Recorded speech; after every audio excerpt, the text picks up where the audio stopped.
어떻게 이런 놈이 방첩사령관 하나 그런 생각 좀 들었죠. 그죠? 그러니 이제 증인은 아무래도 국정원에 오래 근무하시고 했기 때문에 이 방첩 업무나 이제 이런 것이 오래 하다 보면 이제 나름의 감이나 촉이 있잖아요. 아니 이 친구가 뭐 뭘 검거하고 뭐 체포한다는데 도대체 이런 ABCD도 모르는 놈이 도대체 이런 일을 제대로 할 수 있겠나 그런 생각 혹시 안 드셨습니까? 예. 그런 생각 드셨죠? 예? 그런데 이제 증인은 제가 증인한테 얘기할 때는 인력이나 자금을 도와주라고 했는데 여인영이는 이제 위치 추적을 도와달라고 그래. 근데 그건 안 되는 일이야. 근본적으로. 근데 그 얘기를 딱 듣고 대통령이 여인영이 도와주라는 얘기가 바로 이 위치 추적해주라는 얘기인 모양이다. 그렇게 생각을 하셨을 거 아니에요. 그죠? 맞죠? 예. 네.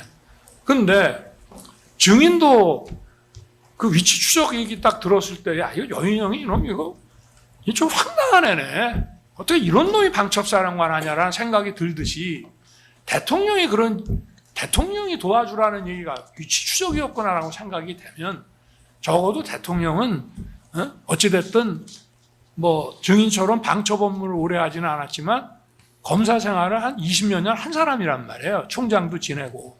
그러면 이게 그냥 딱 들었을 때는 대통령이 도와주래, 뭐 인력 자금 도와주래라고 했는데 여인영이가 위추적 얘기를 하니까 그거를 이렇게 연결은 시킬 수 있어. 일단 일순. 그러나 가만히 생각해 보면 아니 대통령도 총장까지 검찰총장까지 지낸 사람인데 저 양반이 도대체 이런 거를 여인영이한테 시키고 여인영이가 대통령 지시받아 이런 거를 저 증인한테 부탁한다는 건 이게 좀 연결이 좀 잘 안 되지 않습니까? 어떻습니까? 그 당시 느낌. 예. 그러면 여인영 사령관이 독자적인 판단으로 14명의 정치인이나 이런 사람들을 체포하려고 시도한 겁니까? 아니, 그러니까 그 얘기는 우리가 지금 계속 해왔고. 그게 핵심입니다. 아니, 그러니까 그거는 뭐 제가 지금 아까 물었잖아요. 예. 이 얘기를 딱 들었을 때 여인영이 이게 아니 방첩사령관이라고 그러면 기본적으로 뭐 수사를 좀 알아야 되는데 아니 이거 도대체 통신사 위치 추적 영장 없이 해달라는 거 보니까 이 친구 이게 도대체 뭘 아는 놈인가 이래갖고 무슨 체포라는 업무를 하겠나라고 지금 생각을 했다고 그러셨는데 그러면 그거를 이제 대통령이 지시했다고 이해를 했다는 거 아니에요.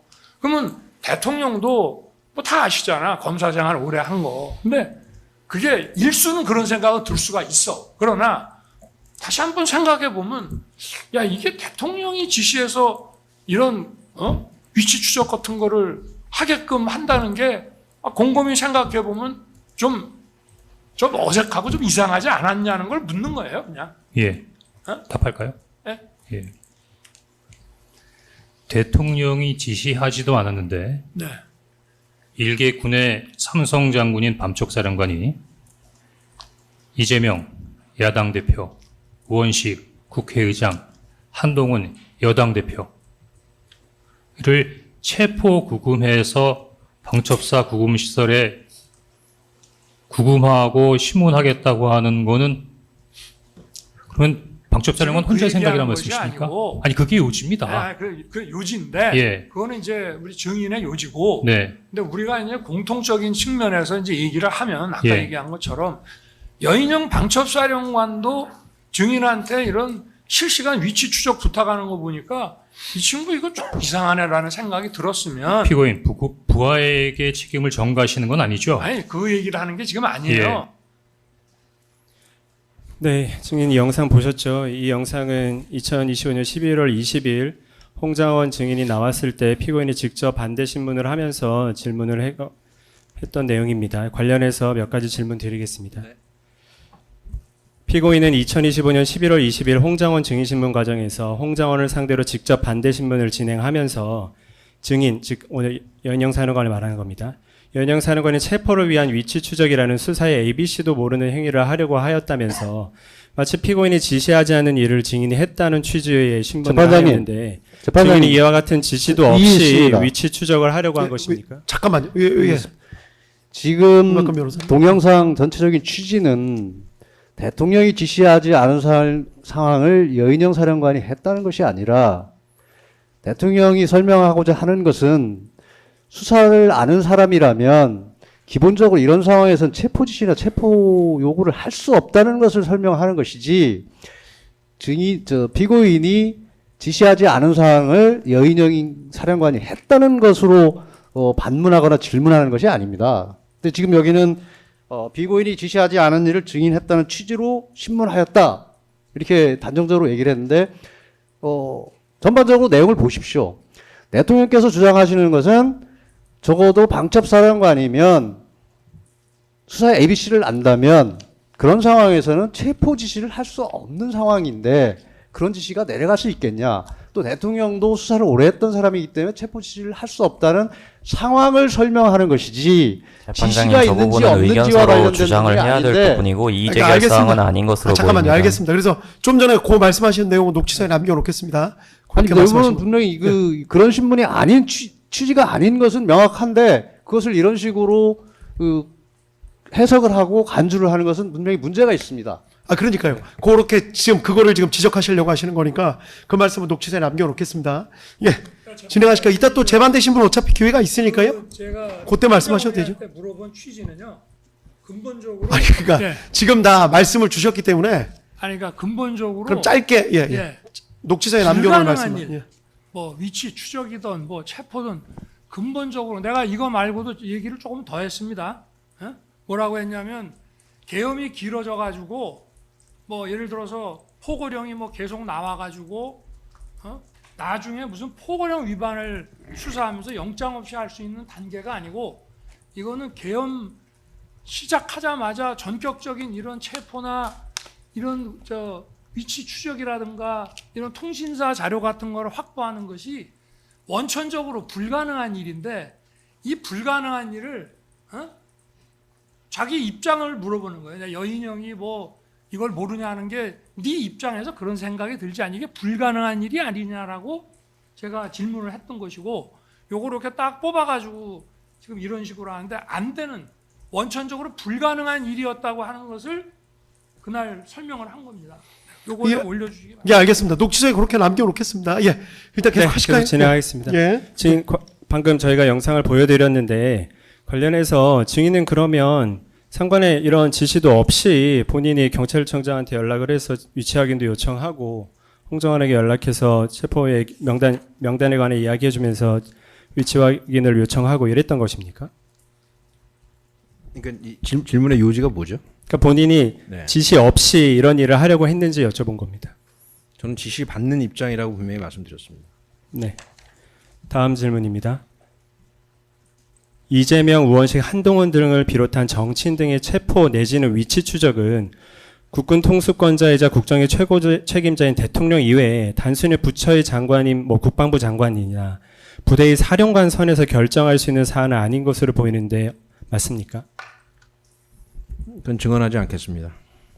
왜냐하면 제 재판에서도 다뤄지는 문제이기 때문에 그건 증언 거부권을 행사하겠습니다. 네. 앞서 보아하셨겠지만 피고인의 신문에 홍장호는 오히려 피고인에게 그러면 여인영 사령관이 독자적인 판단으로 14명의 정치인이나 이런 사람들을 체포하려고 시도한 겁니까? 라고 반문을 하였고 이에 피고인은 대답을 회피하였는데 이런 지시가 정말 없었습니까? 질문의 취지가 뭡니까? 그러니까 대통령께서 저한테 지시를 했다는 걸 물어보시는 네, 거예요? 일단 아니면? 그거부터 먼저 여쭤보겠습니다. 대통령과 제가 그날 통화한 통화 기록은 그 검찰에서도 제시하신 대로 네. 그 경호처 폰 기록 그게 답니다. 네, 4번 아까 계엄 선포 전에 1번, 계엄 선포 이후에 3번이 확인. 계엄 선포 정권은 잘 모르겠고요. 그건 지난 기일에 네. 제시해 드렸었는데 본인이 네. 증언 거부하셨던 내용이고요. 네. 네. 그래서 그게 다니까 그걸 가지고 잘 생각을 해보세요. 어떻게 할 건지. 그러니까 통화 내역이 있는 걸로 생각을 하면 된다 이런 말씀이신가요? 통화 내역은 그건 객관적으로 있는 거니까요. 네. 그 통화 내역 안에 지시가 있었다는 말씀이신가요? 아니요. 그 구체적인 사항은 제 재판과 매우 밀접하게 관련이 있어서 증언하지 않겠습니다. 네. 다음으로 여인영의 기록 3번 순번 380-4번 428조 여인영에 대한 군검사 작성 1회 피신조서 18쪽을 제시하겠습니다. 증인 요건 군검찰에서 출석하셔서 12월 10일에 24년 12월 10일에 본인 조사받으셨던 피의자 신분 조서입니다.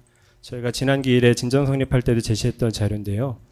그때 이 내용을 보면 이재명 의원실 한동훈 등 14명 체포 내지 뭐 위치 추적 관련된 이 부분과 관련해서 증인이 뭐라고 말씀하셨냐면 그때 앞서 말씀드린 대로 국방부 장관의 지시가 있었기 때문입니다. 그때 당시 저는 장관이 대통령으로부터 권한을 위임받았던 것으로 생각했었습니다. 라고 이렇게 진술을 해서 당시 조서가 작성된 사실은 있죠. 네, 저 조서 있는 건 사실입니다. 네네. 요렇게 진술했던 요 내용 자체는 사실입니까? 재판장님, 이 도서 제시와 관련해서 좀 말씀을 드릴 게 있는데요.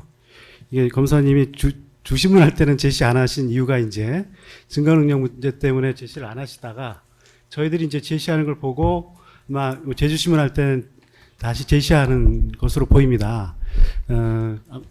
근데 저희들이 제시하는 것과 검사님이 제시하는 건 좀 의미가 다르다고 생각이 되거든요. 저희들은 탄핵 증거로서 제시를 하는 것이고요. 네, 그래서 이 제시하시면 예. 저 본인한테만 보여주시든지 예, 뭐 그래서 그런 방식. 저는 요 본인한테만 뭐 보여주시는 거는 뭐 뭐라고 얘기는 못하겠지만 이렇게 증거 능력 없는 증거를 이렇게 공개된 법정에서 또 네, 알겠습니다. 예. 그거는 본인 말씀만. 예. 그래서 네, 제시하는 재판장님. 것은 좀 반대입니다. 지금 위헌선입 변호사님 말씀에 저도 한 말씀만 좀 드리고 저희가 이 조서를 제시하게 된 건 반대신문 과정에서 변호사님들께서 조서를 직접적으로 제시 많이 하시지 않았습니까? 제주신문은 어쨌건 반대신문에 대한 탄핵의 성격도 가지고 있는 것이고 그 변호사님들께서 반대신문을 하실 때 조서의 일부분만 본인들께서 유리하신 일부분만 재판부에 제시하시고 신문을 하셨기 때문에 그 제시했던 내용 중에 다른 내용도 있다. 이 부분을 반대신문의 탄핵을 위해서 저희도 제시하는 것이기 때문에 저희는 재판장님께도 보여드려야 되고 어쨌건 변호사님들이 하셨던 그대로 저희도 실문 영상을 통해서 제시를 하기를 원하는 겁니다. 재판장님. 그래서 그런 의미에서 좀 받아들여 주시기를 저희 요청드립니다. 근데 뭐 저 증거 능력 없던 증거라서 방법이 저희도 그건 뭐 이거를 뭐 적극적인 증거로 쓰겠다는 것이 그러니까 아니라 다른 재판장님도 어차피 다른 상황에서 보통 이제 네. 반대신문대 쓰시면 저 제주신문에 쓰시는 거 가지고 보통 이 일을 잘 안 하시니까 이런 저희도 문제가 그렇게 없는데. 생각했습니다. 그러니까 예, 보통은 그래서 별 문제가 없는데 뭐 이 일을 제기하시면 그거는 뭐 보여주시기만 저희 지난번 제시할 때도 저희도 아니, 재판장님께 그러니까 그래서 보여드리는 거 이의제기 안 했는데 본인한테만 보여주시면 별 문제 뭐 없는 거니까 보여주지 말라는 얘기가 아니라 보여주시되 여기에다 저 띄우지만 마시라 뭐 그런 취지시잖아요. 그러니까 예, 그렇습니다. 그렇게 하시면 되죠. 뭐. 그리고 변호인들께서도 조금 생각을 좀 달리 해주실 필요는 있는 게 보통 이런 사건에서 저 반대신문에서 쓰시면 저 또 제주신문에 쓰시는 거 갖고는 네. 뭐라고 잘 안 하시는데 예, 근데 갑자기 이제 지금 오늘 갑자기 이거를 저 문제 삼으시니까 좀 법조위도 너무 민감.